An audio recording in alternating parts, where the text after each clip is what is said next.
Otniel disebut sebagai singa Tuhan. Menurut kitab suci kuno, namanya berasal dari kata singa Tuhan.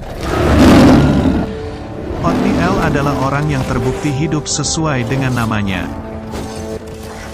Dia hidup pada masa ketika orang-orang Israel berpaling dari Tuhan dengan melayani Baal dan beribadah di hutan, setelah kematian Yosua.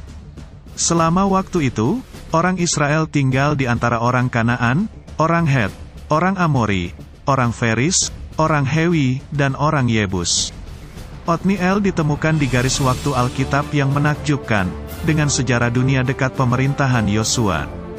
Dalam garis waktu Alkitab, ketika tiba saatnya umat Israel kembali kepada Tuhan, untuk meminta bantuan melawan rezim raja yang suka menindas. Otniel, putra Kenas, diutus oleh Tuhan untuk menjadi penyelamat mereka. Otniel menerima tantangan tersebut, untuk menjadi penyelamat dengan sepenuh hati meskipun itu datang dengan risiko. Dia berperang untuk mengalahkan rezim Kusyan Rishathaim, Raja Mesopotamia.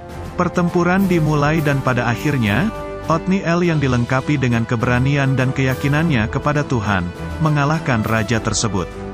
Setelah perang, Otniel menjadi pahlawan di mata orang Israel. Lebih jauh lagi, ia berhasil mereformasi mereka dan memulihkan persekutuan mereka dengan Tuhan. Dia terpilih sebagai pemimpin baru Israel. Dia juga dilambangkan sebagai hakim pertama dan terbaik. Israel damai selama 40 tahun dalam pemerintahan Otniel sampai kematiannya. Otniel, seorang hakim dalam Alkitab, Yosua 15 ayat 17 dan Hakim-Hakim 1 ayat 13.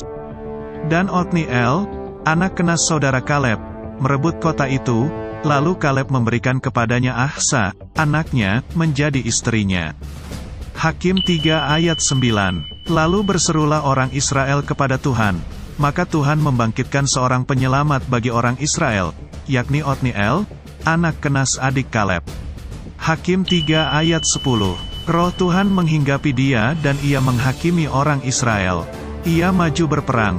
Lalu Tuhan menyerahkan Kusyan Rishathaim, Raja Aram, ke dalam tangannya, sehingga ia mengalahkan Kusyan Rishathaim. Hakim 3 ayat 11. Lalu amanlah negeri itu 40 tahun lamanya. Kemudian matilah Otniel anak Kenas. 1 Tawarik 4 ayat 13. Anak-anak Kenas ialah Otniel dan Seraya, dan anak-anak Otniel ialah Hatat dan Meonotai. 1 Tawarik 27 ayat 15. Yang ke-12 untuk bulan yang ke-12 ialah Heldai, orang Netofa itu, keturunan Otniel, dan dalam rombongannya ada 24.000 orang.